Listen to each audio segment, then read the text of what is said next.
The Wyoming sun beat down mercilessly on the dusty main street of Clearwater, a frontier town that had seen better days. The year was 1878, and the West was still wild enough to break a man or a woman without so much as a second thought. The saloon's batwing doors creaked in the hot wind, and somewhere a dog barked at shadows. Bo Edison stood at the edge of the crowd, gathered outside Murphy's saloon, his weathered hat pulled low against the glare. At 32 he'd already lived more lives than most men twice his age. The war had taken his youth. A Confederate bullet had taken his smooth gait, and the frontier had taken whatever softness remained. Now he ran a small ranch 5 miles outside town, keeping to himself and his memories. He hadn't come to town for this spectacle. He'd come for supplies, flour, coffee, ammunition. But the commotion had drawn him like it had drawn every other soul with an earshot through the gaps between shoulders and hats. He could see what the fuss was about. A woman stood on a makeshift platform, her chin raised despite the circumstances. They called her Tessa, though Bo doubted that was her given name. In the frontier, people shed names like snake skin when the past got too heavy to carry. Her dark hair hung loose, scandalous by proper standards. And her dress, once blue, had faded to the color of distant mountains. But it was her eyes that held Bo's attention. Gray as gunmetal and twice as dangerous. They swept over the crowd with a defiance that should have been beaten out of her by now. "Gentlemen," Murphy's voice boomed from beside the platform. The saloon owner was a greasy specimen who'd sell his own mother for a profit. "What we have here is a rare opportunity. This here's Tessa.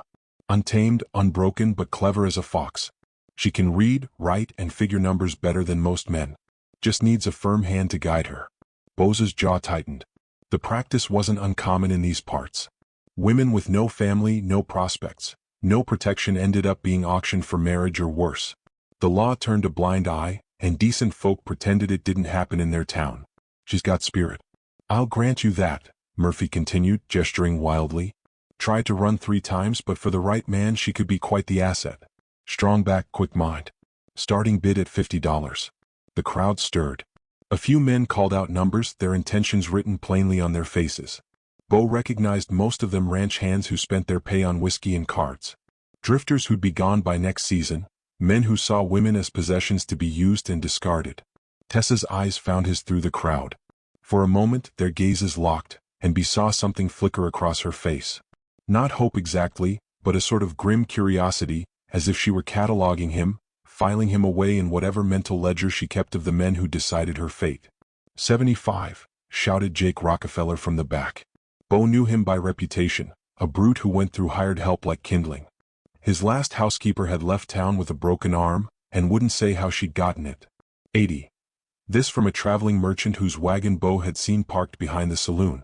The man's smile made Bo's skin crawl. The bidding climbed higher. 90, 100, 120. Bo shifted his weight, his bad leg protesting. He should leave. This wasn't his business. He had a ranch to run, fences to mend, cattle to tend. He didn't need complications, especially not in the form of a woman who looked like she'd knife a man in his sleep if given half a chance. 150 Rockefeller again, his voice slurred with drink.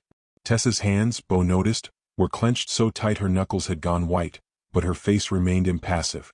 That chin still raised in defiance. She wasn't going to give them the satisfaction of seeing her break. $200. The words were out before Bo could stop them. The crowd turned as one, surprised to hear from the quiet rancher, who rarely spoke more than necessary. Murphy's eyes lit up with greed. Well, Mr. Edison joins the bidding, $200 from our decorated veteran." Rockefeller spat tobacco juice into the dust. 225. Bo stepped forward, his limp more pronounced than usual. 300 cash. A murmur ran through the crowd. 300 was serious money, enough to buy a good horse or make improvements to a homestead. Rockefeller's face darkened, but he shook his head. Even he wouldn't go higher for a woman, no matter how pretty or clever. "Sold," Murphy crowed before anyone could reconsider. "To Mr. Bo Edison for $300. The crowd began to disperse, some grumbling about the price, others speculating about what the reclusive rancher wanted with a wild woman. Bo ignored them all, limping toward the platform where Murphy was already counting imaginary profits. Up close, Tessa was smaller than she'd appeared from a distance, though her presence seemed to fill the space around her. Those gray eyes studied him with the weariness of a cornered animal. "Congratulations on your purchase, Mr. Edison," Murphy said, extending a grimy hand. "She's all yours. Got the papers right here." Bo ignored the offered handshake. Give me the papers and unlock her chains. Chains are extra insurance, Murphy explained with an oily smile. She's a runner like I said. Might want to keep them on until you get her home. The key. Bo's voice was flat, brooking no argument. Murphy sighed dramatically, but produced a small key from his vest pocket. Bo took it and turned to Tessa, whose eyes had narrowed to suspicious slits. I'm going to unlock these, he said quietly, speaking directly to her for the first time. I'd appreciate it if you didn't run. It's 5 miles to my ranch and the walk's hard enough without having to chase you through the desert. She said nothing, but something in her posture shifted a subtle relaxation of her shoulders, though her eyes remained wary. He knelt awkwardly, his bad leg protesting, and unlocked the shackles around her ankles. They fell away with a dull clank, revealing raw Rien's skin beneath. When he stood, Murphy was holding out a piece of paper. Bill of sale. She's yours free and clear. No returns. Though he laughed at his own joke. Bo took the paper and, without looking at it, struck a match from his pocket and set it alight. Murphy gasped as the document curled into ash and drifted away on the wind. What in blazes are you doing? Making things clear, Bo said. He turned to Tessa, whose eyes had widened slightly. You're not property. Never were, never will be. I've got a ranch that needs an extra pair of hands, room board, and fair wages for fair work. You're free to leave any time after you've earned back the 300. Call it a loan against future wages. That's it, right with you. For the first time since he'd seen her, Tessa spoke. Her voice was from disuse, but carried an undertone of steel. And if I say no, then you walk out of here right now and I'm out $300. He shrugged. Wouldn't be the worst investment I've lost. She studied him for a long moment, those gray eyes seeming to pierce straight through to his soul. Whatever she saw there must have satisfied her because she gave a single sharp nod. I can work, she said simply. Good. Bo turned and began walking toward the general store. His original errand still unfinished. After a moment, he heard her footsteps following, cautious, maintaining distance, but following nonetheless. Behind them, Murphy sputtered and cursed, but Bo paid him no mind. He had supplies to buy and a long ride ahead. The woman Tessa walked like someone who'd learned to be ready to fight or flee at a moment's notice. Her bare feet made little sound on the wooden sidewalk, and Bo made a mental note to stop at the mercantile for boots. Inside Carson's general store, the proprietor looked up with surprise.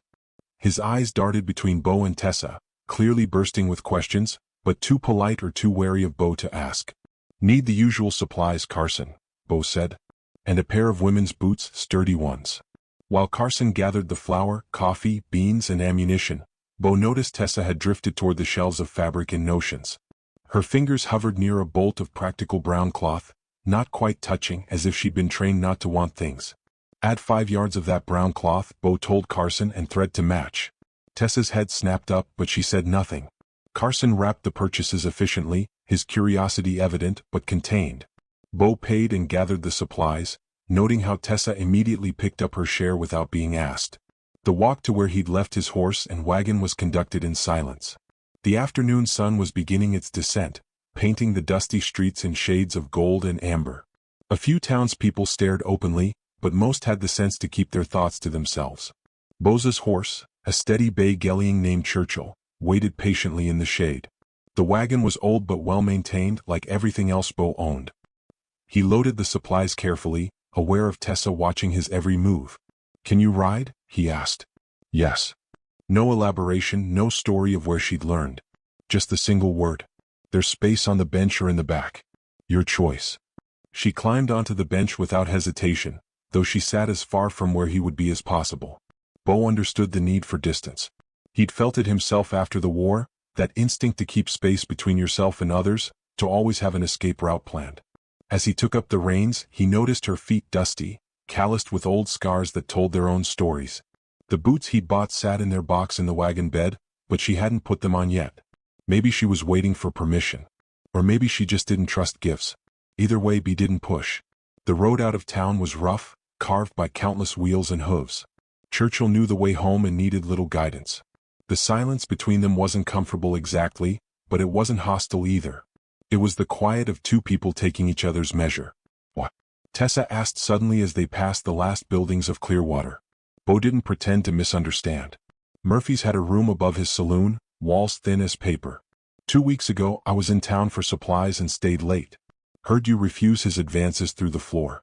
Heard what came after too. Her jaw tightened, but she didn't deny it. Man who do that doesn't deserve $300, Bo continued. And no woman deserves to be sold like cattle, no matter what the law says or doesn't say about it. So you bought me instead. I paid your way out. He corrected. There's a difference. She made a sound that might have been a laugh if it hadn't been so bitter. Men always say there's a difference.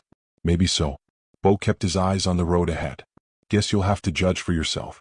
The rest of the journey passed in silence. The landscape rolled by sagebrush and scattered juniper. Red rocks jutting from the earth like broken teeth. The mountains a hazy blue line in the distance. Once a jackrabbit burst from cover and bounded across their path, causing Churchill to snort and sidestep. As they turned onto the narrow track that led to his ranch, Bo spoke again. Place isn't much. Main house, barn, couple of outholdings. Got 30 head of cattle in a vegetable garden that's more weeds than vegetables. Well's good though. Never run dry even in drought years. Tessa absorbed this information without comment. As they crested a small rise, the ranch came into view. It wasn't much as he'd said, a modest wooden house with a covered porch, a barn that needed paint, a few corrals in decent repair, but smoke rose from the chimney and lamp light glowed warm in the windows. It looked like what it was, a place where someone was trying to build something lasting. Welcome to Wildflower Ridge, Bose said, surprising himself with the name. He'd never called it anything but the ranch before, but something about the way the setting sun caught the scattered wildflowers in the meadow below made the words feel right. Tessa's eyes swept over the property, taking in every detail for the first time since he'd met her. Something in her face softened just a fraction. It's quiet, she said, and the way she said it made it sound like the highest compliment she could give. Bo pulled the wagon up to the house and set the brake. That it is, he agreed. That it is. As they climbed down and began unloading supplies, neither of them noticed the way the evening light caught in Tessa's hair, or how Bose's limp seemed less pronounced when he had useful work to do. They didn't see the picture they made, two damaged souls beginning the careful dance of learning to exist in the same space.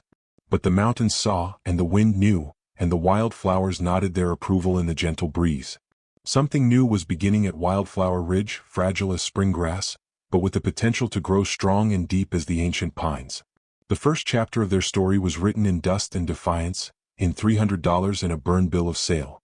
What came next would depend on trust earned in small moments, on respect given freely, and on the courage to believe that not all chains were made of iron. Some were made of fear, and those were the hardest to break. The first week passed in careful silence. Tessa had taken the small room at the back of the house, the one Bose's father had used for storage before the war. He'd cleared it out the first night, hauling boxes and old tools to the barn while she watched from the doorway. Neither helping nor hindering, just observing with those storm-gray eyes. She worked without being asked. By the time Bo rose each morning early before the sun painted the mountains, pink coffee was already brewing and biscuits were in the oven. She mucked stalls, mended fences, and tended the vegetable garden with a fierce concentration that suggested she was trying to earn her keep down to the last penny. They ate meals together but rarely spoke. Bo wasn't a man given to idle chatter, and Tessa seemed to prefer the quiet. Sometimes he caught her staring out the window at the vast expanse of land, her expression unreadable. Other times he'd find her in the barn, running her hands along Churchill's neck, whispering words too soft for him to hear. On the 8th morning, Bo found something unexpected on the kitchen table. A pair of work gloves carefully mended. His old ones had been more whole than leather, but he'd made do. These were different, reinforced at the stress points, patched with scraps from the brown fabric he'd bought her. Found them in the barn, Tessa said without looking up from the stove. Seemed a waste to let them rot. Bo picked up the gloves, noting the tiny even stitches. Thank you, she shrugged, the movement sharp and defensive. Can't have you bleeding all over the place. Makes more work for me. He might have smiled if he remembered how. Instead, he pulled on the gloves and headed out to check on the cattle. They fit perfectly. That afternoon, a storm rolled in from the mountains. The sky turned the color of old pewter and the wind picked up, sending dust devils dancing across the yard. Bo was in the barn treating a calf's infected hoof when the first fat drops began to fall. Within minutes, it was a downpour. Thunder crashed overhead and lightning split the sky in jagged white lines. The cattle huddled together in the far pasture, and Bo made a mental note to drive them closer to shelter once the worst passed. He was heading back to the house when he saw Tessa. She stood in the middle of the yard, face turned up to the rain. Arms spread wide like she was trying to catch the storm itself. Water streamed down her face and plastered her dress to her body, but she didn't seem to care. For the first time since he'd known her, she looked free. He stopped in the barn doorway, transfixed. There was something wild and beautiful about the sight. This woman who kept herself wrapped tight as barbed wire. Suddenly open to the elements, the rain washed away the dust and the weariness, leaving something raw and real in its place. Then, as suddenly as it had come, the moment passed. Tessa's arms dropped and her shoulders hunched. She turned toward the house and saw him watching. For a heartbeat, they stood frozen, the rain a silver curtain between them. Then she fled, running for the house like the devil was on her heels. Bo didn't follow. He stayed in the barn until the storm passed, giving her time to collect herself, to rebuild whatever walls his witnessing had threatened. When he finally went inside, she was in dry clothes, starting dinner as if nothing had happened. But something had shifted the next morning. She actually met his eyes when she handed him his coffee. "Storm damage?" she asked. "Some lost a section of fence in the north pasture. Few shingles off the barn. I can help with the fence." It wasn't an offer so much as a statement of fact. Bo nodded. "Appreciated." They worked side by side that day, replacing posts and stringing wire. Tessa was stronger than she looked, handling the heavy work without complaint. When Bo's bad leg gave out and sent him stumbling, she was there studying him with a grip like iron. Old injury, she asked the first personal question she'd ventured. "Shiloh, Confederate grape shot." He straightened, testing his weight. "Usually know my limits better." She studied him with those penetrating eyes. "You don't favor one side or the other when you walk. Most men would learn not to show weakness." The words came out harder than he'd intended. "Out here limping marks you as prey." "Yes," she said simply. "It does." There was understanding in that single word, a recognition that spoke of her own hard-learned lessons. They finished the fence in companionable silence, but the space between them felt different. Still cautious but no longer quite so empty. That evening, Bo left a small package outside her door. Inside were the boots he'd bought that first day, which had sat untouched in their box. He'd noticed her feet were healing from their old wounds, the calluses less angry. Maybe she was ready now. He didn't see her reaction, but the next morning she wore them to breakfast. They were a little large, he guessed at the size, but she'd stuffed the toes with cloth to make them fit. "Good boots," she said, not quite looking at him. "Thank you." "Can't work a ranch barefoot," he replied, keeping his tone practical. "Consider them part of your wages." She nodded, accepting the fiction that this was merely business. They both knew better, but some truths were easier to swallow when dressed in practical clothes. As the days passed, small changes accumulated like dust in corners. Tessa started humming while she worked. Not full songs, just fragments of melody that seemed to surprise her when she caught herself. Bo began leaving books on the kitchen table, never commenting when they migrated to her room and back again, pages worn from reading. One afternoon he found her in the barn with Churchill, teaching the horse to respond to hand signals. The gelding, usually steady but unremarkable, was performing like a show horse, backing and turning at the slightest gesture from her. "Where'd you learn that?" Bo asked from the doorway. Tessa's hand stilled on Churchill's neck. "Had a friend once. She trained horses for a traveling show." Her voice went distant. "Said animals were more trustworthy than people. They don't lie about what they want." "Your friend sounds wise." She was. The past tense hung heavy in the air. Tessa turned back to Churchill. The conversation clearly over. But that night at dinner she spoke again. "The books. You have more a trunk full. My mother was a teacher before she married. Insisted on bringing her library west." He gestured toward the loft. "You're welcome to them." Her eyes lit up just for a moment, like heat lightning before she schooled her expression. "I'll be careful with them." "I know you will." The trunk became a bridge between them. Tessa would borrow books and return them with tiny wildflowers pressed between the pages, not as bookmarks but as gifts. Bo never commented on them, just collected each flower and pressed it carefully in his father's old Bible. Soon he had a growing collection. Indian paintbrush, prairie roses, tiny purple airs. 3 weeks into their arrangement, trouble came calling. Bo was shoeing one of the horses when he heard Churchill's warning, "Winnie." He looked up to see 3 riders approaching, their silhouettes dark against the afternoon sun. Jake Rockefeller rode in the lead, flanked by 2 men Bo didn't recognize. They pulled up just outside the barn, making no move to dismount, a calculated insult that wasn't lost on Bo. "Edison," Rockefeller said, his voice carrying the false friendliness of a man looking for trouble. "Heard you were keeping that wild filly out here. Thought we'd come see how the taming's going." Bo straightened slowly, keeping the horseshoe hammer in his hand. "Nothing to see. The lady works for wages, same as any hand." Rockefeller laughed. An ugly sound. Lady, that's rich. You always did have peculiar notions. His eyes swept the yard. Where is she anyway? Not like her to hide. I don't hide. Tessa's voice came from behind B. She must have come from the house, moving quiet as a cat. She stood with her arms crossed, chin raised in that defiant angle Bo had come to recognize. Rockefeller's smile widened. Well, look at that. Got you an address and everything. Almost respectable. He leaned forward in his saddle. Tell me, Edison, she were $300. Must be something special to fetch that price. Bo felt Tessa tense beside him. Could almost hear her calculating distances and escape routes. He shifted slightly, putting himself between her and the riders. You've seen what you came to see. Time to move along. Now that's not very neighborly. One of the other riders said, we rode all this way. Uninvited, Bo interrupted, on private property in Wyoming. That's caused enough to shoot first and ask questions later. The implied threat hung in the air.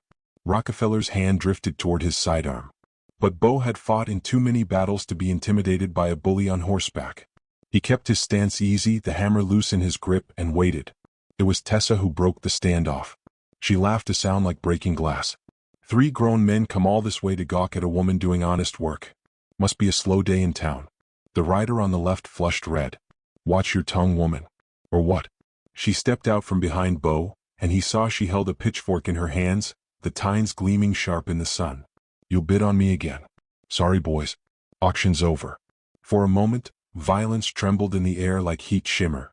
Then Rockefeller yanked his horse's head around. This isn't over, Edison. Man can't keep what he can't hold. They rode off in a cloud of dust and wounded pride. Bo watched until they were specks on the horizon before turning to Tessa. She still held the pitchfork, her knuckles white around the handle. They'll be back, she said flatly. Probably. I've brought trouble to your door. Bo took the pitchfork from her gently, noting how her hands shook now that the danger had passed. Trouble was already here. Men like Rockefeller don't need much excuse. She looked at him, then really looked at him as if seeing something new. Most men would blame me anyway. I'm not most men. No, she said slowly. You're not. That night, she made apple pie with the last of the preserved fruit. They ate it on the porch as the sun set, watching the light fade from gold to purple to black. The silence between them had changed again. Become something almost comfortable. I won't run, Tessa said suddenly. When they come back, I won't run. Bo considered his words carefully. Running's not always wrong. Sometimes it's the smartest thing to do. Is that what you tell yourself about whatever you're running from? The question cut deep, but there was no malice in it, just recognition from one runner to another. Bo set down his empty plate and gazed out at the darkening mountains. I'm not running anymore, he said finally. This place, it's where I stopped. Where I decided to build instead of burn. Tessa was quiet for a long moment. Then maybe that's what I'm doing too. Stopping. The words hung between them like a promise, fragile as spun glass, but they're nonetheless inside the house. The clock chimed 9. And somewhere in the distance, a coyote called to its pack. But on the porch of the ranch house, 2 damaged souls sat in peaceful silence, each finding in the other something they'd thought lost forever. The possibility of home. The nightmares came in the depths of autumn. When the first frost silvered the grass, and the mountains wore caps of early snow. Bo woke to the sound of muffled cries from Tessa's room. Words tangled in sleep and terror. He lay still, respecting the privacy of her demons, until the night she screamed so loud the horses stirred restlessly in the barn. He found her on the floor beside her bed, knees drawn up, arms wrapped tight around them. In the moonlight streaming through the window, she looked impossibly young and fragile.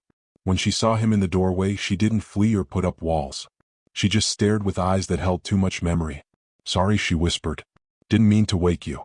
Bo lowered himself to the floor across from her, his bad leg protesting. Don't apologize for nightmares. Lord knows I've had my share. They sat in silence while her breathing steadied. Finally, as if the words had been building pressure too long, she began to speak. I was 12. We had a small farm in Kansas. Nothing fancy, just enough to get by. Papa grew wheat. Mama kept chickens and a garden. I had a baby brother, Samuel. He was 6. Bo remained still, afraid any movement might stop the flow of words. There were men, deserters we think, though they never said which side they'd run from. They came at dusk, wanting food, horses, whatever we had. Her voice went flat. Mechanical. Papa tried to reason with them. They shot him on the porch. Mama ran for the rifle, but she stopped, swallowing hard. Bo wanted to reach out to offer comfort, but knew she needed space more than touch. They made me watch, she continued. Everything. Then they burned it all, the house, the barn, even the chicken coop. Left me in the ashes to die or survive. Didn't much care which. What happened to Samuel? Smoke got him. He was hiding in the root cellar when they set the fire. I tried to get him out, but the beam fell across the door. She held up her hands, and in the moonlight, Bo could see the old burn scars he'd noticed but never asked about. I dug until my hands bled, but I couldn't move it. I heard him coughing, then crying, then nothing. The weight of her story settled in the room like dust. He knew there were no words that could make it right. No comfort that wouldn't sound hollow against such loss. How did you survive? He asked instead. Because survival was something he understood. My neighbors found me 3 days later, half dead from burns and exposure. They took me to town, to the church, said I was lucky. She laughed bitterly. Lucky. The preacher's wife tried to civilize me, teach me to be a proper young lady. But I couldn't sit still. Couldn't pretend everything was fine when I knew what the world really was. So you ran. So I ran. Been running ever since. Town to town, job to job. Learned to read and figure because it made me useful. Learned to fight because being useful wasn't always enough. She looked at him directly. That's how I ended up in Murphy's place. Thought I was taking a job as a bookkeeper. Turned out he had other plans. Bo felt anger rise in his throat. Hot and familiar. Murphy's a snake. Always has been. I've known worse snakes, Tessa said simply. At least with him. I could see the venom coming. They sat quietly as the moon tracked across the floor. Finally, Bee shifted, preparing to stand. You haven't asked, Tessa said suddenly. Asked what? Why I didn't just give in. Would have been easier, safer. Bo met her eyes steadily. Because giving in would mean they won. The men who took your family, Murphy, all of them. And you're not built for surrender. Something shifted in her expression. Surprise perhaps, or recognition. How do you know? Because neither am I. He stood then, joints protesting the long sit on the hard floor at the doorway. He paused. My father built this house to last. The walls are thick. The locks are strong. Nobody's taking anything from you here. That's a promise. Tessa nodded, and he saw her shoulders ease just a fraction. As he returned to his room, he heard her climb back into bed. The nightmares didn't return that night. The next morning brought a change in routine. Tessa joined him on the porch for coffee before starting the day's work. And when he mentioned needing to repair the chicken coop, she offered opinions on the best placement for nesting boxes. You know chickens? He asked. Mama taught me. Said every woman should know how to keep chickens. They're reliable when nothing else is. She paused, considering. Might be nice to have fresh eggs again. So Bo rode to the Carnegie Ranch that afternoon and came back with 6 laying hens and a territorial rooster. Tessa's face when she saw them was worth the teasing he'd endure from Bill Carnegie for weeks. She named them all, though she claimed it was just to tell them apart.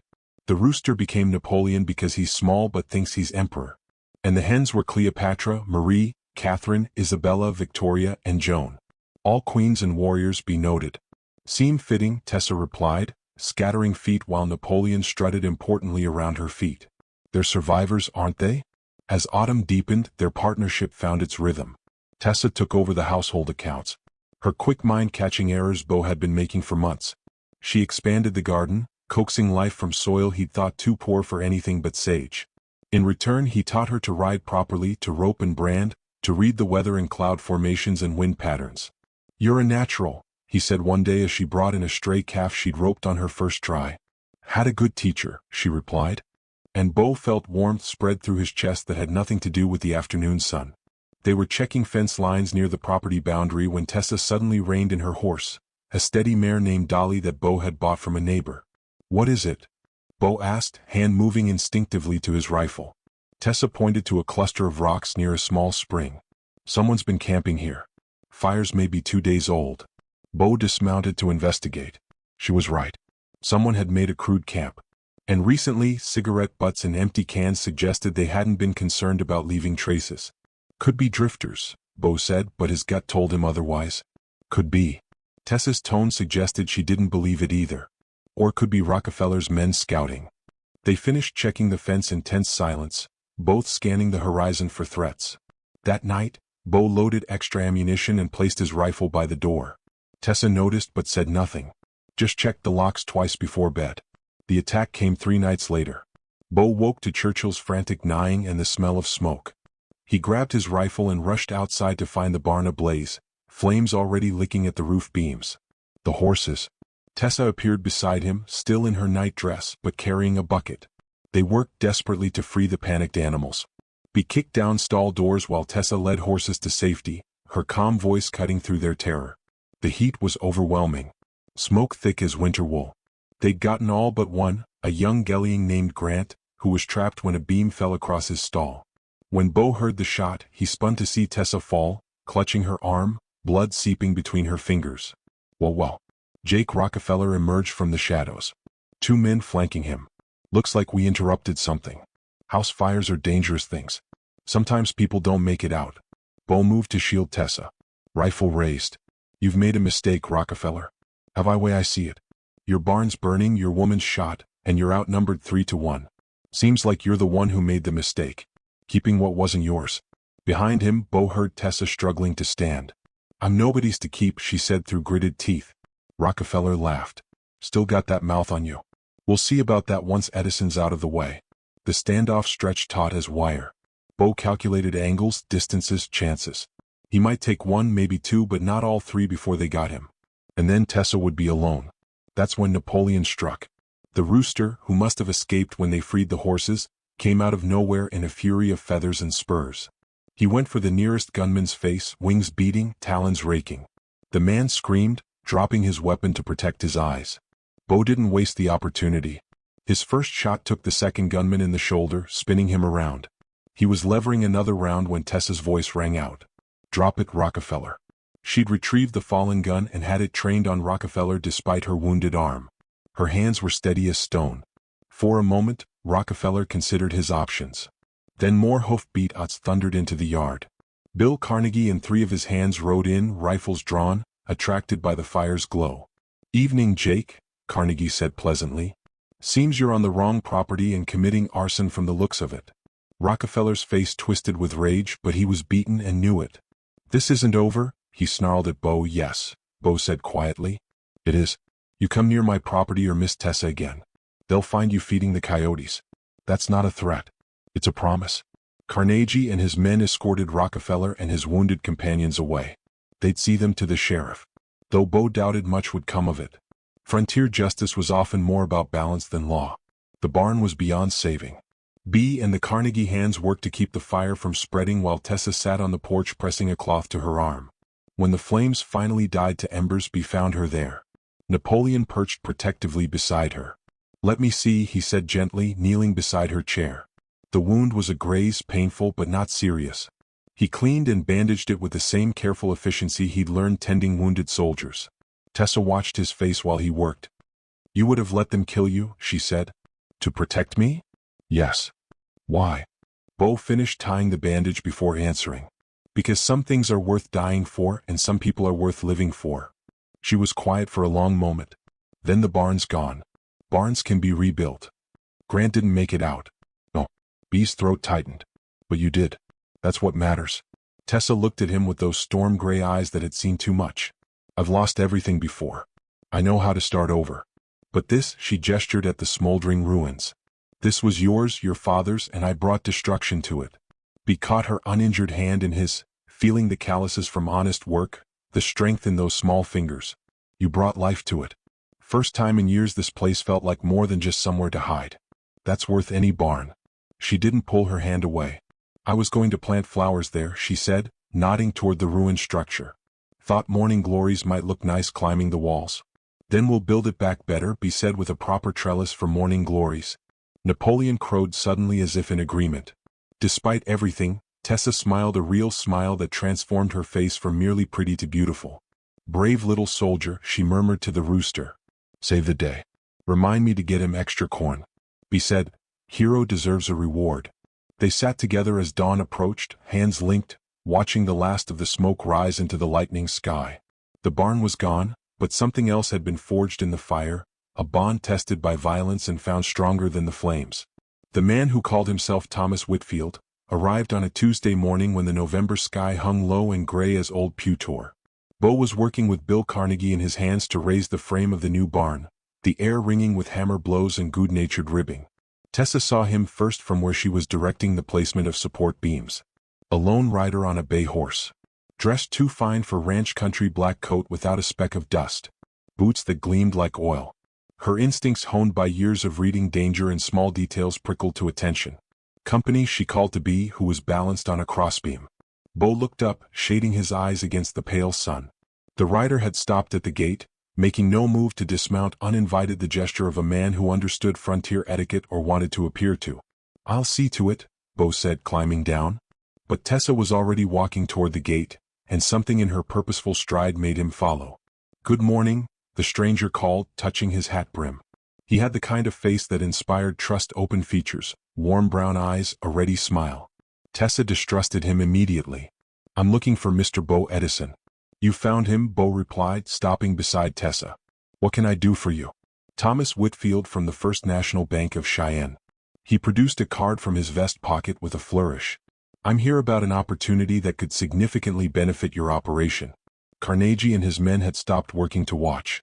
Strangers claiming to represent banks weren't common in these parts and rarely brought good news.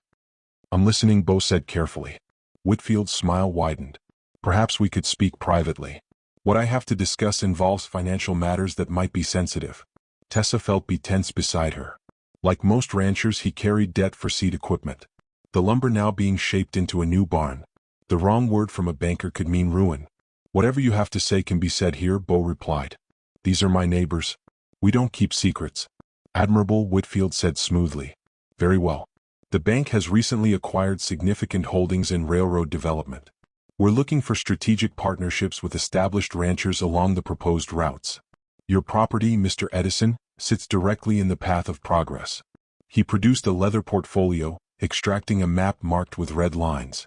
"The Northern Pacific extension will pass within 2 miles of your boundary. Do you understand what that means?" "That I'll be listening to train whistles at all hours," Bo said dryly. Whitfield laughed as if Bo had made the finest joke. "It means your land values will triple overnight. Cattle can be shipped directly to eastern markets. A water stop here could bring commerce, growth, prosperity. And what does the bank want from me?" "Partnership, Mr. Edison. A small adjustment to your property line, ceding the eastern section for rail access in exchange for shares in the railway company and preferential shipping rates." Whitfield produced a sheath of papers. "The contracts are quite standard." Tessa stepped forward, her movement subtle but deliberate. "May I?" Whitfield's eyes flicked to her, a brief flash of annoyance crossing his features before the smile reasserted itself.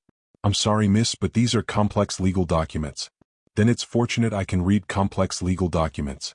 Tessa interrupted sweetly. "Mr. Edison employs me to manage his accounts. I'm sure you understand the value of thorough review." She held out her hand for the papers. Whitfield hesitated, clearly wanting to refuse, but aware that doing so would seem suspicious. After a moment, he handed them over with forced grace. Tessa moved to the porch steps where the light was better, spreading the papers carefully. Bo watched her eyes move across the text, saw them narrow at certain passages. Carnegie and his men had gone back to work, but their hammering had lost its rhythm. Everyone was listening. "Interesting terms," Tessa said finally, "particularly Section 4, subsection C, which addresses mineral rights."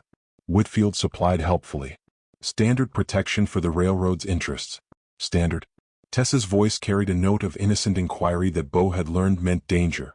"So, it's standard for landowners to cede not just surface access, but all subsurface rights in perpetuity, including any gold, silver, or copper deposits that might be discovered." A muscle ticked in Whitfield's jaw. "The railroad needs certain assurances." "And Section 7 is fascinating," Tessa continued as if he hadn't spoken. "The clause about eminent domain by proxy. Would you explain that to us, Mr. Whitfield? In simple terms, since we're just simple ranch folk." The banker's friendly mask slipped for just a moment, revealing something harder beneath. "It simply means that if the partnership dissolved for any reason, the railroad would have first option to purchase the entire property at assessed value." "Assessed by whom?" "Well, the railroad's assessors, naturally." Naturally, Tessa gathered the papers and stood. "And this assessment would happen to be significantly below market value, wouldn't it? Especially after the rail line tripled property values." As you mentioned, the porch had gone completely quiet. Even the hammering had stopped. Whitfield's face had taken on an unpleasant flush. "Miss, I don't think you understand the complexities." "Oh, I understand perfectly." Tessa descended the steps, papers in hand. "This isn't a partnership agreement. It's theft with a legal veneer. You're hoping Mr. Edison will sign away his land rights for promises and paper, then find himself forced to sell for pennies on the dollar when the railroad decides it needs more than just the eastern section. That's a serious accusation, Whitfield said coldly. All pretense of friendliness gone. Yes, it is. Tessa handed the papers back to him. And here's another. I don't believe you represent First National Bank of Cheyenne at all. Your cardstock is wrong, too thin. The bank seal is slightly off-center and most telling. You referred to the Northern Pacific Extension. Anyone actually involved with the railroad would know they abandoned that route 3 months ago in favor of a southern pass. The silence stretched taut as a bowstring.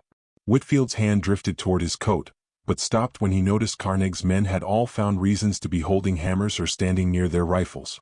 I think you should leave, he said quietly. Now Whitfield's face contorted with rage. You're making a mistake, Edison. You and the word was barely out before Bose's fist connected with Whitfield's jaw, sending him sprawling in the dust. The banker scrambled to his feet, spitting blood and dirt. The name's Miss Tessa, Bose said, flexing his fingers. You do well to remember that. Whitfield stumbled to his horse, hauling himself into the saddle with none of his earlier grace. This isn't over, he snarled. You have no idea who you're dealing with. Neither do you, Tessa replied calmly. But you're welcome to find out. They watched him right away, dust rising in his wake like smoke. When he was out of sight, Carnegie let out a low whistle. Well, Miss Tessa, remind me never to try to cheat at cards with you. The men laughed, tension breaking like a fever. But Tessa remained focused on the horizon, her expression thoughtful. He'll be back, she said to Bo. Men like that don't take humiliation well. How did you know? Bo asked. About the railroad route. A ghost of a smile touched her lips. I read your newspapers. Everyone knowledge is armor out here. She turned to him, her expression serious. But there's more. The way he sat his horse, the calluses on his hands, or rather the lack of them. He's no banker, but he's not just a common grifter either. He's connected to something bigger. That night, after Carnegie and his men had gone home, and the skeleton of the new barn stood stark against the stars, Tessa and Bo sat by the fire going through his papers, land deeds, tax records, correspondence. Here, Tessa said suddenly, pointing to a letter, this inquiry from 6 months ago about grazing rights. The handwriting is different, but the phrasing, it's the same peculiar formality Whitfield used. He studied the letter, seeing what she meant. They've been planning this for a while. The question is why your land specifically? Tessa spread the survey map on the table, tracing the property lines with her finger. You're not the largest ranch, not the best positioned for theoretical rail access. She stopped, finger hovering over the eastern section, the exact area Whitfield had wanted. Well, what's out there? Scrub, mostly rocky soil, not good for much. My father never ran cattle there. He paused, remembering though he did used to say the rocks had an odd color, almost blue-green in certain light. Tessa's eyes widened. Copper? They think you might be sitting on copper deposits. The pieces fell into place with an almost audible click. The railroad story was just cover. Someone had done surveys, maybe spotted signs of ore, and was trying to steal the land before Bo realized what he had. We need to be careful, Tessa said. If they're willing to go this far. A sound outside cut her off, the creak of a board on the newly repaired porch. He was moving before the echo faded, rifle in hand.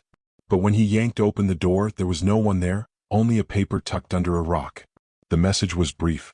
Last chance. Sign the papers Whitfield left behind. Leave them at the old mill by noon tomorrow or lose everything. Slee, Tessa said, reading over his shoulder. Bo crumpled the paper. They really think I'd cave to anonymous threats. No, Tessa said slowly. They're counting on you not to. This feels like misdirection. Make us focus on the mill while they do something else. She was right as usual. The next morning, while Bo made a show of riding toward the old mill with Carnegie and some men, Tessa stayed behind with her rifle and Napoleon for company. She was feeding the chickens when she spotted movement near the eastern boundary. 3 men with surveying equipment, clearly believing the ranch was undefended. She didn't confront them directly. Instead, she noted their faces, their equipment, the rock samples they collected. When they left, she followed at a distance, careful to stay downwind and out of sight. They led her to a camp 5 miles away, where Whitfield waited with more men, too many for her to handle alone. But she'd seen enough. The surveying equipment was professional grade, the kind mining companies used. And one of the men had carelessly left a letter near the fire correspondence from something called the Anaconda Copper Company. She made it back to the ranch before Bo returned and was calmly making bread when he rode in. Anything? He asked. Oh yes, she dusted flour from her hands. We're about to have a copper war on our hands. The question is, do we fight it or use it? That evening they laid plans not for battle. Both had seen enough violence, but for something cleverer. If Anaconda wanted the land for copper, they'd have to deal honestly or not at all. We need a lawyer. Be said a good one. And an assayer, Tessa added to confirm what's really there, plus witnesses, documentation, maybe a newspaper interested in David versus Goliath stories. Bo looked at her across the table, lamplight catching the determination in her eyes. You're enjoying this? Maybe a little, she admitted. It's been a while since I could fight something with paper instead of bullets. Feels cleaner. You know they won't give up easy. Companies like Anaconda have deep pockets and long memories. Then we'd better make sure our position is unassailable. She smiled and it was sharp as a blade. Good thing you have someone who reads complex legal documents. Over the next days they worked tirelessly. Bo reached out to contacts from his army days, men who'd become lawyers, journalists, even a judge. Tessa documented everything meticulously, creating a paper trail that would be hard to dispute. The turning point came when old Samuel Morse himself, yes, the telegraph inventor now in his 70s and wintering in Denver, took an interest in their case. He'd been following stories of corporate overreach in the West, and saw in Bo and Tessa's stand something worth supporting. Progress shouldn't come at the cost of justice, he told them when he visited, bringing with him a sharp young lawyer named Oliver Holmes. And these copper barons need to learn they can't simply take what they want. The legal battle was swift but decisive. Holmes found numerous irregularities in Anaconda's attempts to claim the land, while Morse's influence brought newspaper attention that the company hadn't anticipated. Within 2 weeks, Whitfield, whose real name turned out to be Cole Younger, a known associate of various unsavory enterprises, was arrested for fraud. But the victory felt hollow when Bo and Tessa stood on their land looking east toward the rocky ground that had caused so much trouble. We could mine it, Bo said. The coppers there, confirmed by 3 different assayers, could make us wealthy beyond imagining. Tessa bent and picked up a piece of the blue-green rock, turning it in her fingers. Is that what you want? Wealth beyond imagining. Bo thought about it, then shook his head. I want to raise cattle, plant crops, build something that lasts. Maybe, he hesitated, then forged ahead. Maybe raise a family someday. She looked at him sharply, something unreadable in her expression. A family requires more than one person. I know. The words hung between them, heavy with possibility. Tessa set the rock down gently like she was making a decision. Then we leave it in the ground, she said. Let the earth keep its secrets. We have enough. That night, as they filed away the last of the legal papers, Tessa found something that made her laugh. A document Holmes had drawn up as a precaution. What is it? Bo asked. She showed him articles of business partnership between Bo Edison and Tessa Lincoln. She'd chosen the surname herself, saying if she was going to pick a name, might as well pick a good one. Equal partners in all ranch operations and decisions. When did you have him draw this up? Bo asked. The day after Whitfield's visit seemed prudent to establish my legal standing. She paused. Unless you object. Bo signed the document without hesitation. Can't think of a better partner. As he handed it back, their fingers brushed. This time neither pulled away. Outside, an owl called across the darkness, and the new barn stood solid against the star-filled sky. Tomorrow would bring new challenges, it always did in the frontier. But tonight they had won something more valuable than copper. They had proven that together they were more formidable than either could be alone. And in the vast wilderness of Wyoming, that was worth more than all the ore hidden in the hills. Spring came late that year, winter clinging to the mountains with stubborn fingers of frost. But when it finally arrived, it transformed the valley into something from a dream. Wild flowers carpeted the meadows, Indian paintbrush, lupin, and prairie roses, and the air hummed with the industry of bees and the songs of returned birds. Tessa stood on the porch one morning, coffee cooling in her hands, watching the sunrise paint the mountains gold. She'd been at Wildflower Ridge for 6 months now, and the woman who'd stood on that auction platform seemed like a stranger from another life. Her hands, once clenched in perpetual defense, now moved with purpose and growing peace. The nightmares still came, but less frequently. And when they did, she no longer woke alone with her terror. You're up early, Bo said, joining her with, the seeds came in yesterday, she said, nodding toward the package on the porch rail. From that catalog company in Philadelphia. Thought I'd get them started today. Bea picked up the package, reading the varieties she'd selected. Hollyhocks, sweet peas, morning glories, and something called Cosmos. But there was another packet, smaller and wrapped separately. What's this one? Tessa's cheeks pink-edged slightly. Forget-me-nots. My mother grew them back in Kansas. They're probably not practical for Wyoming, but I thought," she trailed off, embarrassed by the sentimentality. "We'll find them a sheltered spot," Bea said simply. "Maybe by the kitchen window where they'll catch the morning sun." She looked at him then, something soft and wondering in her eyes. "You always do that." "Do what?" "Make my wants seem reasonable, like I have a right to them." Bo set down his cup and faced her fully. "You do have a right to them. To wants, to dreams, to flowers that remind you of good times. That's not foolishness, Tessa. That's hope." The moment stretched between them, delicate as spun glass. Then Napoleon crowed from the chicken coop, breaking the spell, and they laughed, the sound carrying across the awakening ranch like a promise. They spent the morning preparing garden beds, working side by side in comfortable rhythm. Bea had built raised beds to protect against the harsh weather and filled them with the good soil from near the creek. As Tessa carefully placed seeds, she found herself humming an old tune her mother used to sing while gardening. "That's pretty," Bea said, pausing in his work. "What is it?" "Barbara Allen. Mama loved the old ballads. Even the sad ones, especially the sad ones, maybe." She smiled at the memory.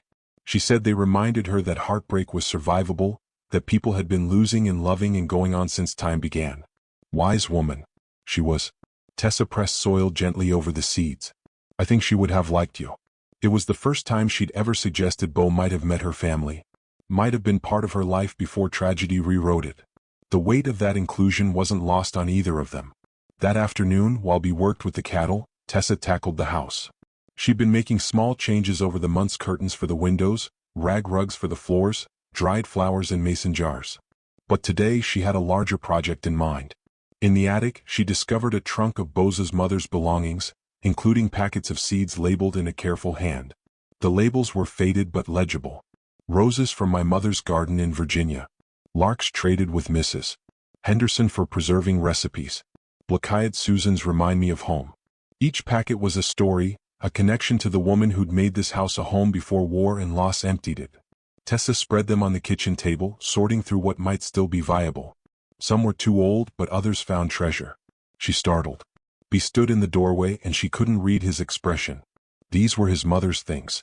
After all, she perhaps overstepped. "I'm sorry," she began.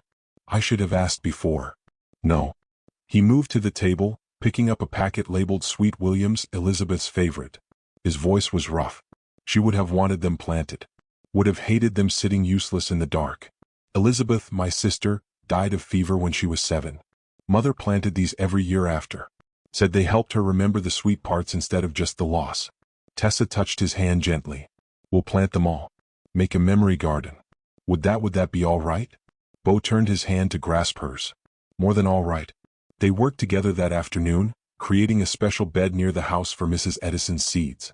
Some might grow, some might not, but the planting itself felt like a blessing, a bridge between past and future. As the sun lowered, painting long shadows across the land, Bo disappeared into the barn. He returned carrying something wrapped in burlap. "Been meaning to give you this," he said, unwrapping a wooden box beautifully carved with vines and flowers. "Was my mother's seed box? Figured if anyone should have it." Tessa opened it carefully. Inside compartments held old packets, dried flower heads, and tucked in the lid. A note in faded ink for the woman who makes my son smile again. She wrote that before she died, Bea said quietly, like she knew someday. Tessa couldn't speak past the tightness in her throat. Instead, she carefully placed the new seeds, including her precious forget-me-nots, into the compartments. It felt like acceptance, like belonging, like being given permission to put down roots in every sense. That evening, as they sat down to supper, there was a new ease between them. They talked about plans for the ranch, improvements to make, dreams that seemed possible now in ways they hadn't before. When their hands brushed passing dishes, neither pulled away. After dinner, Bo retrieved a book from the shelf, Poetry of All Things, and began reading aloud while Tessa mended clothes. It became another ritual. These evening readings, sometimes poetry, sometimes novels, sometimes newspapers with debates about women's suffrage and railroad expansion, and all the ways the world was changing. "How do I love thee? Let me count the ways." Bo read, then stopped abruptly. Color rising in his cheeks. "Perhaps something else." "No," Tessa said softly, not looking up from her sewing. "It's beautiful. Please," so he continued, his voice low and warm in the lamplight. "I love thee to the depth and breadth and height my soul can reach, when feeling out of sight for the ends of being and ideal grace." The words filled the space between them, saying things neither was quite ready to voice directly. When he finished, the silence was full, not empty. Later, as Tessa prepared for bed, she found herself standing before the small mirror in her room. The woman looking back had sun-kissed skin, calloused hands, and eyes that no longer held that hunted look. She was becoming someone new.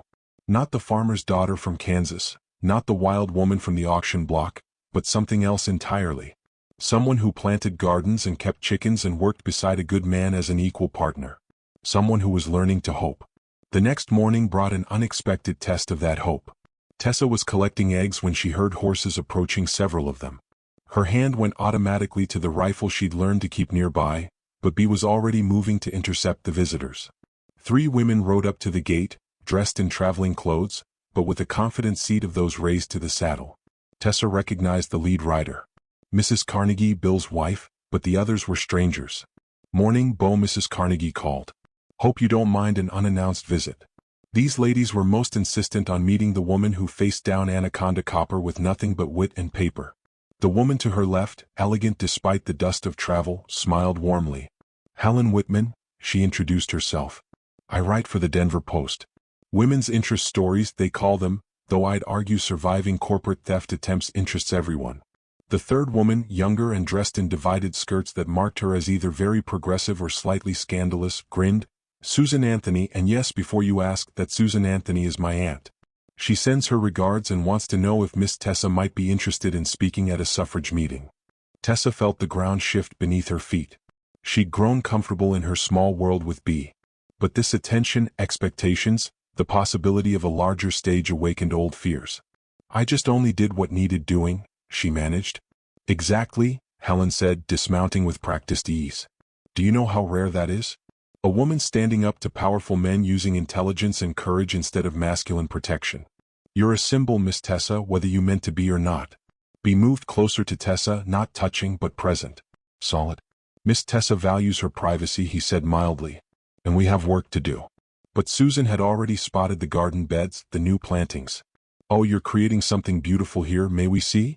And somehow Tessa found herself leading a tour.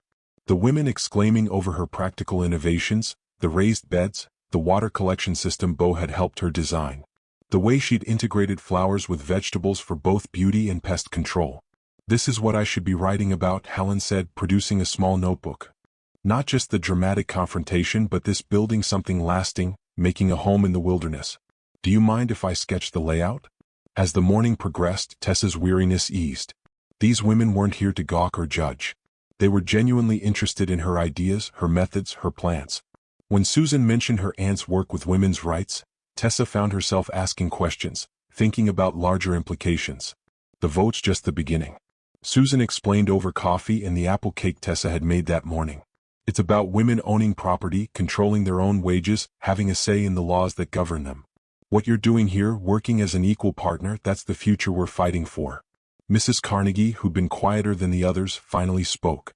"I'll be honest, Miss Tessa, when Bill told me Bo had bought you from that auction, I was prepared to ride over here with my shotgun if needed. But watching you two," she smiled. "It gives me hope that men and women can work together as true partners, respecting each other's strengths." After they left with promises to return and invitations to visit Denver, Tessa stood in her garden, feeling overwhelmed. "You all right?" Bo asked, joining her among the newly planted rows. "They want me to be something I'm not sure I am," she said. "A symbol, a speaker. I'm just a woman who survived the worst life could throw at her and chose to build something beautiful anyway." B suggested, "Just someone who stands up to bullies and plants flowers and makes the best apple cake in Wyoming." Despite her turmoil, Tessa laughed. "The cake is your mother's recipe. Made better by your hands." He grew serious. "You don't have to be their symbol if you don't want, but don't sell yourself short either. What you are, who you are, that's already more than enough." That night, Tessa couldn't sleep. She stood by her window looking out at the garden beds, barely visible in the moonlight. Tomorrow or the next day, tiny green shoots would appear. Life insisting on itself despite harsh soil and unpredictable weather. Maybe that was all any of them were doing. Insisting on life, on hope, on the possibility of beauty, even in hard places. A soft knock at her door interrupted her thoughts. "Tessa, you all right?" She opened the door to find Bo, concern written on his face. "Couldn't sleep," she admitted.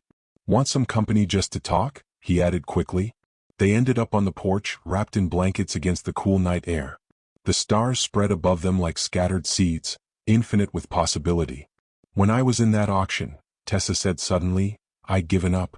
Not on surviving. I'm too stubborn for that, but on living, on wanting things, on believing I deserved anything good. Bode, understanding this was something she needed to say. Then you burned that bill of sale and something inside me started to thaw like ground after a long winter. She pulled the blanket tighter. Those women today, they see someone brave, but most days I still feel like that scared girl in Murphy's saloon. Courage isn't the absence of fear, he said quietly. It's acting despite it. And you, Tessa Lincoln, are the most courageous person I know. She turned to look at him in the starlight. When did you start calling me Tessa Lincoln in your head instead of just Tessa? The day you signed our partnership papers? Seemed like if you were choosing who to be, I should honor that choice. And if I chose to be something else, someone else? The question hung in the air like a held breath. Bea met her eyes steadily. Then I'd honor that too. Your choice always. Tessa felt something shift in her chest, like the last piece of ice breaking free in a spring river. I've been thinking about what those women said about partners, about building something together that neither could build alone. And then I think she paused, gathering courage. I think I'd like to plant more than just flowers here. I'd like to plant a future, but that's not something I can do alone. Boza's hand found hers under the blanket. Good thing you're not alone. Then they sat in silence, hands linked, watching the stars wheel overhead. In the garden, seeds lay dormant in the dark earth, waiting for the right combination of warmth and water to begin their transformation. On the porch, two wounded souls sat together, no longer quite so broken, no longer quite so alone. Tess Bose said after a while, using the shortened version of her name for the first time. Yes, those forget-me-nots will make sure they bloom. Whatever it takes. She squeezed his hand, unable to speak past the emotion in her throat. But he understood, he always did. And when the first light of dawn touched the mountains, they were still there, planning a future neither had dared imagine before, built on seeds of trust and the courage to hope. The forget-me-nots would bloom in 6 weeks' time. Delicate blue flowers that thrived despite all predictions to the contrary. By then other things would have bloomed as well. Understanding into affection, partnership into something deeper, two separate lives intertwining like morning glory vines climbing toward the sun. But that night, it was enough to sit together and believe in the possibility of spring. The morning Tessa left, the forget-me-nots were in full bloom. Bo found her note on the kitchen table, weighted down by the seed box he'd given her. The words were few, written in her careful hand. I'm sorry. You deserve more than someone still running from shadows. Don't look for me. The house felt hollow without her. Bea moved through the motions of morning chores, feeding chickens that seemed to search for her, tending she'd planted, making coffee that tasted like dust without her to share it. Napoleon followed him around the yard, occasionally pecking at his boots as if demanding an explanation. He wanted to saddle Churchill immediately, tear off across the country after her, but her words echoed, "Don't look for me." Tessa had asked for so little in their time together. He couldn't deny her this, even if it felt like tearing out his own heart. Bill Carnegie found him that evening, sitting on the porch, staring at nothing. Helen told me, Bill said simply. The women saw her walking toward town early this morning. Had her traveling bag. She left a note. He said, his voice rough. Said she was still running from shadows. Bill sat heavily beside him. Are you going after her? She asked me not to. Since when has that stopped a man in love? Bo flinched at the word, though he couldn't deny its truth. Since the woman I love values her freedom more than anything. If I chase her, force her back, what kind of love is that? But as days turned into a week, Boza's resolve wavered. He found himself saddling Churchill at odd hours, riding to the property line before turning back. He lay awake, replaying every conversation, searching for signs he'd missed, moments he could have said or done something different. It was Mrs. Carnegie who finally knocked sense into him.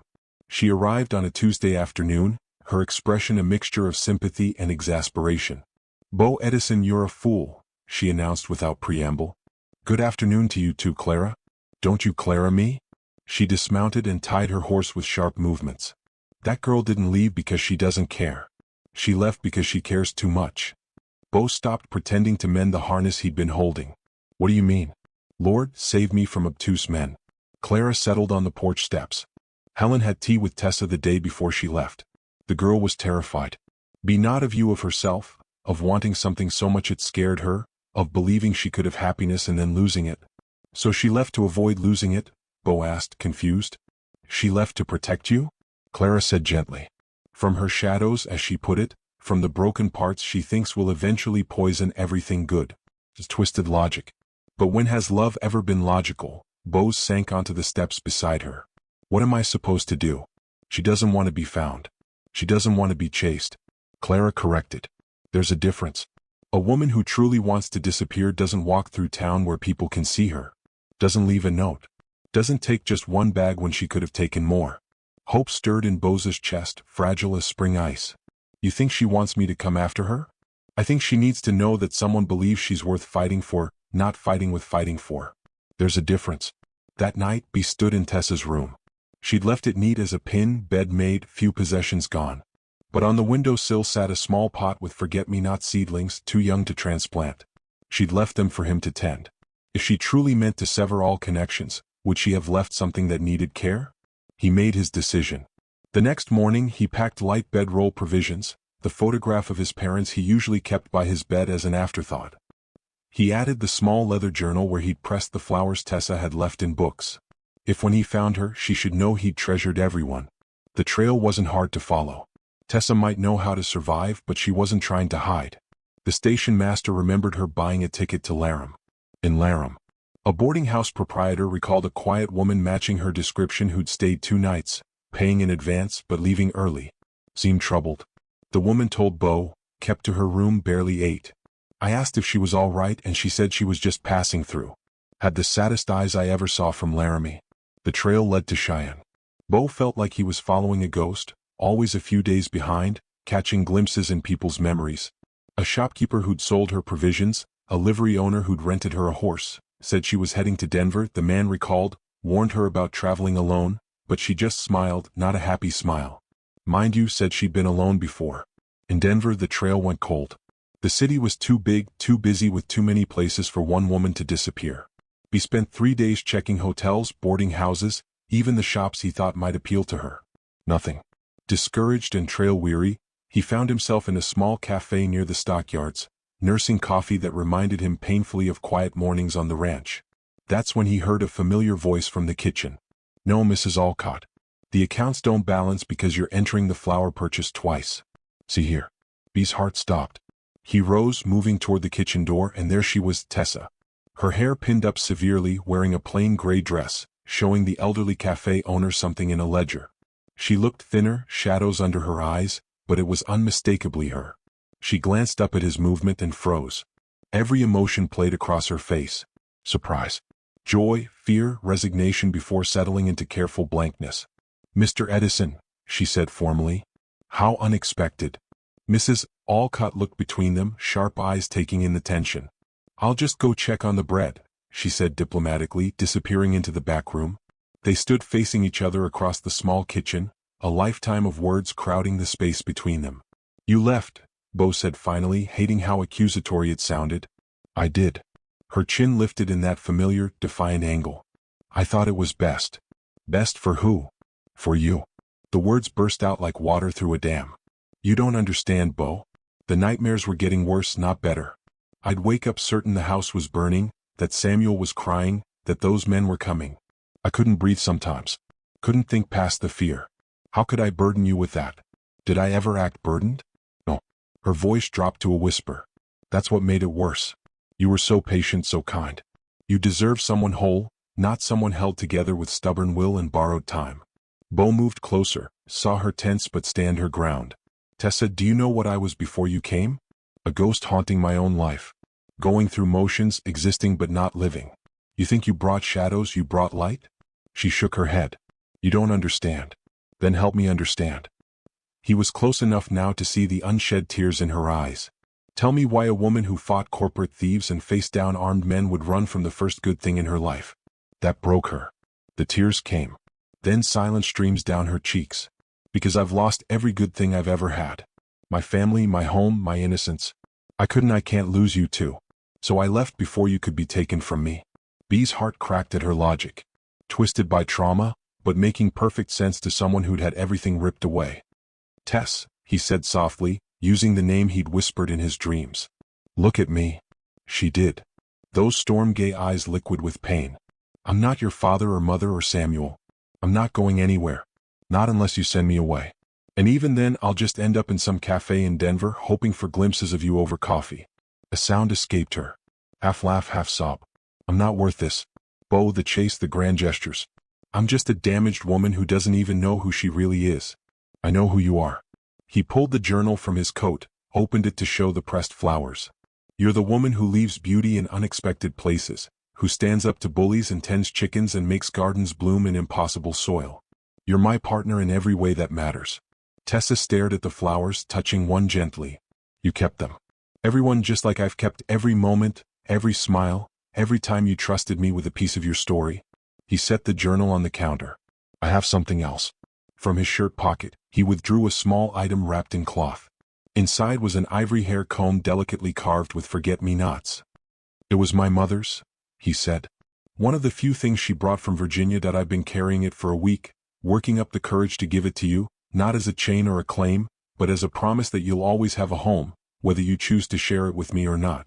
Tessa's hands trembled as she took the comb. I also brought this. He pulled out a folded paper, their partnership agreement. The one she'd signed as Tessa Lincoln. If you're staying in Denver, we should dissolve this properly. Make sure you get your share of the ranch's value. You've more than earned it. You do that. Just let me go. If that's what you truly want, yes, your choice always. But I had to try. Tess had to let you know that running from shadows doesn't work when the shadows are inside us. Believe me, I tried for years. He stepped back, giving her space. The only thing that works is facing them with someone who understands, someone who has their own shadows, but chooses to stand with you anyway. Tessa clutched the comb and the papers, visibly struggling. Finally, she whispered, I'm scared. So am I, Bo admitted, terrified actually, of saying the wrong thing, of not being enough, of losing you again. But I'm more scared of a life without you in it. Mrs. Alcott chose that moment to bustle back in. Sorry to interrupt, but the lunch crowd's coming. She looked at Tessa with motherly concern. Dear, why don't you take the afternoon? You've been working yourself to the bone anyway. Tessa nodded numbly. Thank you, Mrs. Alcott. And you? The older woman pointed at Bo. Whatever you did to put that look on her face, you'd better fix it. Outside, Denver bustled around them, cowboys driving cattle, ladies shopping. The whole loud chaos of a growing city, but Bo had eyes for Tessa, who stood uncertainly on the sidewalk. Walk with me, he asked. They ended up in a small park, sitting on a bench under a cottonwood tree for a while. Neither spoke. Then Tessa said, I dream about Samuel sometimes. Not the nightmares, good dreams, him chasing butterflies, stealing cookies, laughing at Papa's silly jokes. I wake up happy for a moment before I remember. That sounds like a blessing, not a curse. That's what makes it hurt. She turned the ivory comb over in her hands. If I let myself be happy with you, really happy, and then something happens, then you'll grieve, be said simply. And survive and go on just like you did before. Only this time you won't be alone. You make it sound simple. Not simple, just possible. He watched her profile. The way the dappled sunlight caught in her hair. Can I tell you something about why I named the ranch Wildflower Ridge? She nodded. It was the day I brought you home. The sun was setting and all those wildflowers in the meadow were glowing. I thought about how they grow in the harshest conditions, poor soil, brutal winters, scorching summers, but every spring they come back, insisting on beauty despite everything. He paused. You reminded me of them. Still do. Tessa was quiet for a long moment. Then the forget-me-nots bloomed. I wanted to see them, but I was too much of a coward to stay. They're still blooming, waiting. He took a breath just like me. She looked at him, then really looked at him, and he saw the moment she made her choice. It was in the squaring of her shoulders, the lift of her chin, the way her fingers stilled on the comb. I'm not good at this, she said, at trusting, at staying, at believing in happy endings. Neither am I, Bo admitted. But maybe we can learn together. I'll have bad days, nightmares, times when the shadows feel too heavy. And I'll be there not to fix them. I know I can't, but to sit with you until they pass. What if I need to run again? Then we'll run together, see some new country, but we'll always come back to Wildflower Ridge because that's home. Tessa stood abruptly, pacing to the edge of the path and back. Bo waited, recognizing the internal war she was fighting. Finally, she stopped in front of him. I don't know how to love without fear, she said bluntly. But I know I love you. Have since the day you taught Churchill hand signals just to make me smile. It terrifies me. Bo stood slowly, his heart hammering. I love you too, Tess. Have since you stood in my kitchen that first morning, making coffee like you'd always belong there. So what do? We go home, he said simply. We tend our gardens. We raise cattle and chickens. We face the shadows when they come and celebrate the light when it shines. We build something together that neither of us could build alone. And if I get scared again, then we'll face that too. Together. He held out his hand. Partners. She looked at his extended hand, then at the partnership papers still clutched in her other hand. With a sudden decision, she tore the papers in half, then quarters, letting the pieces scatter on the Denver wind. Partners, she agreed, taking his hand. The journey back to Wildflower Ridge took 3 days. They rode side by side, sometimes talking, sometimes quiet, relearning each other's rhythms. When they camped at night, Tessa told him more about her weeks away, the fear that had driven her, the loneliness that had followed. The moment in the cafe when she'd realized running hadn't made the pain less, only different. I kept seeing things I wanted to show you, she admitted. A hawk circling, a particularly stubborn weed growing through boardwalk cracks. The way the sunrise looked different in the city, it was like missing a limb. On the last night before home, camped by a stream under a canopy of stars, Bee gave her the ivory comb again. This time she let him help her pin it in her hair. There, he said softly. Beautiful. It's just a comb, Bo. No, he corrected. You're beautiful.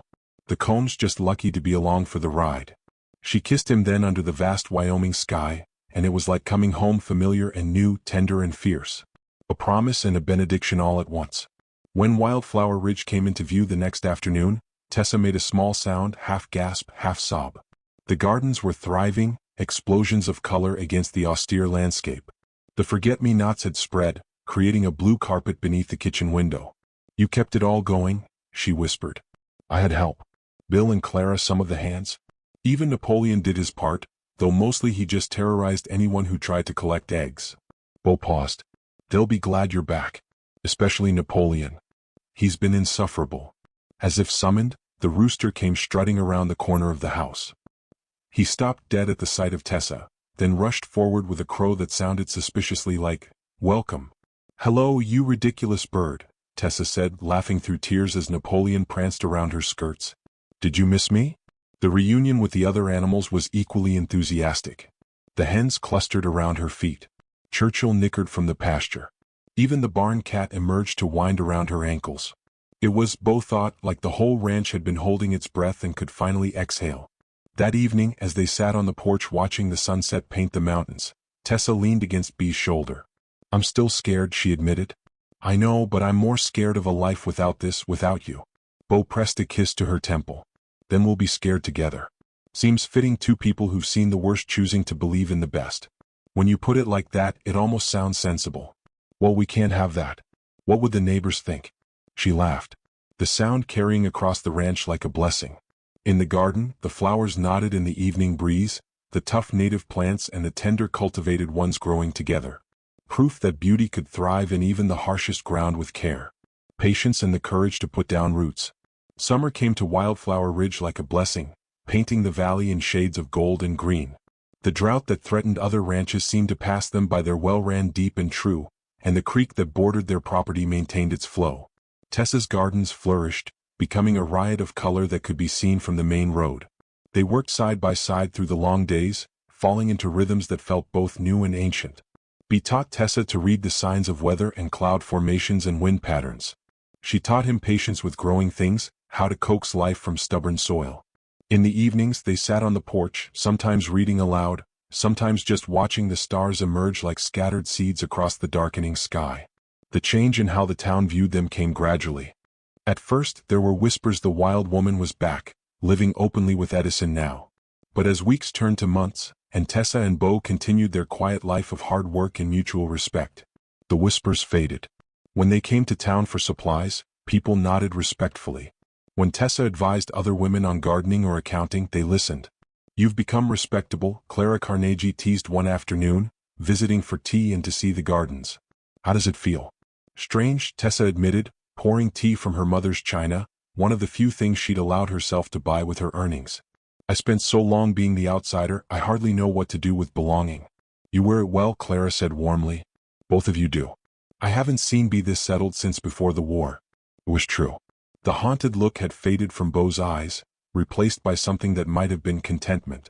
He smiled more, laughed at Tessa's dry observations, even hummed sometimes while working. The limp that had defined his gait for so long seemed less pronounced, as if happiness had eased old pains. But the greatest test came in early August when a drought finally began to threaten even their deep well. Other ranchers were already selling off cattle they couldn't water. Fear crept back into Tessa's eyes as she watched the sky for clouds that wouldn't come. One evening, as they sat down to a dinner made meager by rationing, Bo reached across the table to take her hand. "We'll manage," he said firmly. "We've survived worse than dry weather." "The Whitman Ranch already gave up," Tessa said. "And they had 3 wells." "The Whitman Ranch didn't have you planning their water usage down to the last drop," Bo countered. "Or gardens arranged to capture every bit of moisture. We're not them." Still the worry lingered. When a wolf pack took 2 calves in 3 nights, drawn by the scent of weakened animals, Tessa's old fears resurfaced. She found herself checking locks obsessively, startling at shadows. On the 4th night, Bo found her on the porch at 3 o'clock in the morning, rifle across her knees, staring into the darkness. "Can't sleep?" he asked, settling beside her. "Listening for wolves," she said. But they both knew it was more than that. "Tess, we're going to be all right. That's what my father said right before." She stopped, shaking her head. "I'm sorry. I know this isn't the same. No need to apologize for fear. It's what we do with it that matters." He was quiet for a moment. "What would help right now? What would make you feel safer?" She considered, "Knowing we had a plan for if things get worse, then let's make one." They spent the rest of the night planning contingencies: which cattle to sell if needed, what supplies to stock, how to reinforce the chicken coop against predators. By dawn, Tessa's shoulders had relaxed, the rifle set aside. "Thank you," she said as the sun painted the mountains pink, "for not telling me I was being foolish." "Nothing foolish about preparing for hard times," Bo said. "That's just good sense." Their preparation proved wise. The drought deepened, and with it came other troubles. Desperate men driven from failed farms turned to theft. The Carnegies lost 20 head of cattle in a night raid. The new minister's wife had her garden stripped bare. But Wildflower Ridge stood strong. Their planning paid off. They had water enough for their reduced herd, vegetables preserved from Tessa's efficient gardening, and neighbors who watched out for them as they watched out for others. It was Tessa who suggested sharing their surplus vegetables with struggling families in town. "We have enough," she said simply when Bo expressed concern about their own reserves. "And hungry children don't care about old gossip," so they loaded the wagon with carrots, potatoes, turnips, and the last of the summer squash. The reception in town was mixed at first. Pride ran deep, and accepting charity from the formerly wild woman stung for some, but hunger won over pride. And gradually people began to see Tessa differently. "Bless you, Miss Tessa," said Mrs. Franklin, whose husband had broken his leg and couldn't work. "My little ones were getting mighty thin." "Just neighbors helping neighbors," Tessa replied. Uncomfortable with gratitude but learning to accept it. The turning point came during the harvest dance, a tradition even drought couldn't kill. Bea and Tessa attended, though she was nervous about such public exposure. "What if they don't want us there?" she asked as they approached the decorated barn. "Then we'll dance in the street," Bo said, offering his arm. "But I doubt it'll come to that." He was right. While a few matrons sniffed and turned away, most of the town greeted them warmly. When the fiddler struck up a reel, Bo led Tessa onto the floor despite his limp, and they danced with more enthusiasm than grace. "You're terrible at this." Tessa laughed as he stepped on her foot for the 3rd time. "But enthusiastic," he countered, spinning her awkwardly. "That has to count for something." It was during a break for cider that Mayor Roosevelt approached them. Theodore was new to the position, young and eager to prove himself with ideas about progress that some found alarming. "Miss Lincoln, Mr. Edison," he said formally. "I wonder if I might have a word." They followed him to a quieter corner, Tessa's hand tightening on Bo's arm. "I'll be direct," Theodore said. "The town council has been discussing the drought and its effects. Your generous sharing of produce hasn't gone unnoticed, nor has your success in maintaining your gardens despite the conditions. We've been fortunate," Tessa said carefully. "Fortune favors the prepared," Theodore countered. "Which is why I'm here. We'd like to hire you officially as an advisor to help other families establish drought-resistant gardens. The pay wouldn't be much, but yes," Tessa said before he could finish, then blushed at her eagerness. "I mean, I'd be honored to help." Theodore smiled. "Excellent. And Mr. Edison, we could use your expertise on water management as well. That collection system you built is ingenious." As the mayor walked away, Tessa turned to Bea with shining eyes. "Did that just happen? Did the town just ask the wild woman for help? Seems they've finally figured out what I knew from the start." Bea said that you're extraordinary. She kissed him then, right there in the barn with half the town watching. And if there were scandalized whispers, they were drowned out by Clara Carneg's delighted whoop. The rest of the evening passed in a blur of congratulations and tentative new friendships. Women who had once crossed the street to avoid Tessa now asked about planting schedules and preservation techniques. Men who had bid on her at Murphy's auction now tipped their hats respectfully. But the true gift of the evening came near its end. The fiddler, old Samuel Colt, no relation to the gunmaker. He always insisted, called for one last dance, a slow waltz. "This one's for all you folks who found your way home," he said, winking at Bo and Tessa. "May you always have water in your well and flowers in your garden." As they moved together on the floor, Bo pulled Tessa close. "No stepping on toes this time," he promised. "I don't care if you do," she said softly. "This is perfect." And it was not because the drought had broken or their troubles were over. Neither was true, but because two people who had thought themselves too damaged for happiness had found a way to build something beautiful together. When they returned home that night, a light rain was beginning to fall. Not enough to break the drought, but enough to settle the dust and bring the smell of wet earth through the windows. "Look," Tessa said, pointing to the garden where the rain was darkening the soil. "Even the sky is celebrating." They stood on the porch, arms around each other, watching the rain gather strength. In the hen house, the chickens rustled and settled. In the garden, thirsty plants drank deeply. And in the house that had become a home, two souls who had learned to weather storms together faced the future with something that felt very much like hope. "What are you thinking?" Bo asked as Tessa leaned into his warmth. "That a year ago I was property to be sold. Now I'm a respected member of the community with a job and a purpose." And she paused, looking up at him. "And a partner who sees me as I really am. And how do you see yourself now?" She considered, like one of those wildflowers. Tough enough to survive the worst, but finally in the right soil to bloom. "That's beautiful, Tess. You know what else is beautiful?" She grinned suddenly, the lamp light from inside catching the mischief in her eyes. "The look on Mrs. Henderson's face when I kissed you in front of everyone." Bo laughed, the sound rolling across the rained air. "She'll be talking about that for months." "Good," Tessa said firmly. "Let them talk. Let them see that the wild woman and the wounded soldier made something worth talking about." As the rain intensified, they retreated inside, but not before Tessa plucked a forget-me-not from beneath the kitchen window, one of the hardy flowers that had survived the drought through careful tending and sheer determination. "For luck," she said, tucking it behind Bo's ear. "We make our own luck," he replied. But he left the flower where it was. That night, as rain drummed on the roof and filled the cistern, as the earth drank deeply and promised tomorrow's growth, Bo and Tessa sat by their fire, planning the classes she would teach in the future they would build. The drought would break eventually. It always did. And when it passed, Wildflower Ridge would still be standing, its gardens would still be blooming, and its owners would still be choosing each other. Every day against all odds, the town would remember the harvest dance of 1878, not for the rain that finally came, but for the moment when their wild woman became their teacher, their wounded soldier became their water expert, and love proved stronger than any drought. The morning of their wedding dawned clear and bright, with the kind of crisp autumn air that made the mountains seem close enough to touch. Wildflower Ridge had never looked better. The barn stood proud and new. The gardens were rich with late harvest, and wildflowers bloomed in defiant patches across the meadows. Tessa stood before the mirror in her room, wearing her mother's wedding dress that Clara Carnegie had helped her alter. The ivory fabric, yellowed with age but still beautiful, fit as if it had been waiting for this moment. In her hair, she wore Bo's mother's forget-me-not comb. And at her throat, a simple cameo that had belonged to her grandmother, one of the few treasures that had survived the fire. "You look radiant," Clara said from the doorway. "Bo won't know what hit him." "I'm nervous," Tessa admitted, smoothing the skirt with trembling hands. "Not about marrying him, that feels as natural as breathing, but standing up in front of all those people. Those people who now come to you for advice on their gardens," Clara reminded her gently. "Who trust you to teach their children about plants and planning. You've already won them over. Tessa, today is just the celebration of what everyone already knows: you and Bo belong together." The ceremony was simple. Held in the meadow where the wildflowers grew thickest. Theodore Roosevelt, in his capacity as mayor, had agreed to officiate. The entire town seemed to have turned out, transforming what Bo and Tessa had planned as a small gathering into a community celebration.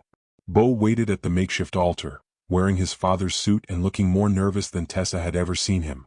When the fiddler began to play and Tessa appeared at the edge of the meadow, his face transformed with such pure joy that several women reached for their handkerchiefs. The walk to bow felt both eternal and instant. Tessa was aware of faces turning to watch Mrs. Franklin with her children, the Carnegies beaming like proud parents, even gruff old Samuel Colt wiping his eyes, but her focus was entirely on the man waiting for her. When she reached him, Bo took her hands in his, and she felt the tremor in his fingers that matched her own. "You came," he whispered. For her ears alone. "Where else would I be?" she whispered back. "This is home." Theodore cleared his throat and began the ceremony. His words were eloquent, speaking of partnership and perseverance, of love that chooses to build rather than destroy. But Tessa barely heard them. She was lost in Bo's eyes. In the miracle of standing here openly choosing the life they'd already been living. When it came time for vows, Bo surprised everyone by pulling out a paper. "I wrote something," he said, color rising in his cheeks. "Because you deserve words as beautiful as you are." He cleared his throat and began, "Tessa, you came into my life like those wild flowers out there, unexpected, resilient, and bringing color to places I thought would always be gray. You've taught me that broken doesn't mean worthless, that scared doesn't mean weak, and that love isn't about possession, but about choosing to stand together against whatever comes. I promise to be your partner in all things, to respect your independence while cherishing our togetherness, and to never take for granted the gift of your trust. You are not mine to keep, but mine to love, and I will spend every day earning that privilege." There wasn't a dry eye in the meadow. Tessa had to swallow twice before she could speak her own vows. "Bo," she began, her voice stronger than she'd expected. "You saw me at my lowest point and offered not ownership, but opportunity. You gave me space to heal, work to restore my dignity and patience while I learned to trust again. You've shown me that home isn't just a place, but a person who accepts all of you, the shadows and the light. I promise to build our life with the same care I tend our gardens. To face our storms as we've faced all others together, and to choose you every morning just as surely as the sun chooses to rise. You are my anchor and my freedom, my safety and my adventure. I love you beyond words, but I'll spend a lifetime trying to show you how much." Theodore's voice was rough with emotion as he pronounced them husband and wife. "You may kiss your bride, Mr. Edison." Bo cooped Tessa's face gently, thumbs brushing away the tears she hadn't realized were falling. "Hello, Mrs. Edison," he murmured. "Hello, Mr. Edison," she replied. And then he was kissing her and the crowd was cheering. And somewhere Napoleon crowed his approval. The celebration that followed was unlike anything Wildflower Ridge had seen. Long tables groaned under the weight of dishes everyone had contributed. The fiddler played until his fingers ached, and dancing continued until stars filled the sky. Even those who had once whispered about the wild woman and the damaged soldier now raised their glasses in genuine celebration. As the evening wore on, Bo found a moment to pull Tessa aside. "I have something for you," he said, leading her to the porch where a package waited. Inside was a leather-bound journal, its cover embossed with wild flowers. The first page bore an inscription in Bo's careful hand for all the stories yet to be written. "Your devoted husband." "It's perfect," Tessa breathed, running her fingers over the smooth leather. "But I have something for you too." She led him to the garden, to a section he hadn't seen her working. There, spelled out in different varieties of flowers, were the words Edison Home with a year 1878 in beneath. "I planted them the day after I came back from Denver," she explained. "They'll bloom every year, getting stronger and spreading wider just like us." Bo pulled her close, overwhelmed. "How did I get so lucky?" "Not luck," Tessa corrected, echoing his words from months ago. We chose each other. Chose to fight for this. Chose to believe we deserved happiness. That's not luck. That's love." They returned to their guests. But as the evening wound down and people began to leave, each departure came with promises to visit, invitations to dinner, plans for Tessa's next gardening class. The woman who had been auction property just a year ago was now woven into the fabric of the community. Finally, as the last wagon rolled away and quiet settled over the ranch, Bo and Tessa stood on their porch watching the moon rise over the mountains. "Any regrets?" Bo asked. "Only one," Tessa said, and his heart skipped until she continued. "I wish they could have seen this. My family, your parents. I wish they knew how their love led to ours." "Maybe they do," Bo said softly. "Maybe that's why the flowers grow so well here. Why the well never runs dry. Why two broken people found each other against all odds. Maybe love like theirs doesn't really die. It just plants itself in new soil." Tessa leaned into him, thinking of seeds and seasons, of things that seemed dead but were only dormant, waiting for the right conditions to bloom again. "To new beginnings," she said, raising an imaginary glass. "To choosing each other," Bo countered. "Every day in every season." "To Wildflower Ridge," Tessa added, "where wild things are free to grow strong." They went inside their home truly theirs now, in every sense, leaving the door open to let in the night air that smelled of sage and possibility. On the kitchen table, Tessa's new journal lay open, waiting for the stories they would write together. In the garden, night-blooming flowers opened their faces to the moon. And in the barn, Napoleon settled on his roost, apparently satisfied that all was right with his world. The story of the wild woman and the wounded soldier would be told in clear water for generations, embellished with each telling until it became legend. But the truth was both simpler and more profound than any tall tale. Two people who had every reason to give up on love chose to believe in it instead. They chose to build rather than burn, to trust rather than run, to see in each other not perfection but possibility. And in the harsh, unforgiving landscape of the Wyoming frontier, that choice bloomed into something beautiful, a love as enduring as the mountains, as resilient as the wildflowers, and as deep as the well that never ran dry. Years later, when Tessa's gardens had become the model for drought-resistant cultivation throughout the territory, when their children ran laughing through those same meadows, when gray touched their hair, but not their devotion, they would look back on this night as the moment when their true life began. Not the life they'd planned or the life they'd lost, but the life they'd chosen together against all odds, with eyes wide open and hearts finally fully free. The forget-me-nots still bloom at Wildflower Ridge, spreading a little further each year. Seeds carried on the wind to plant themselves in unlikely places. Like love, they insist on beauty. Like hope, they return each spring. And like the bond between Bo and Tessa Edison, they remind all who see them that some things once rooted can weather any storm.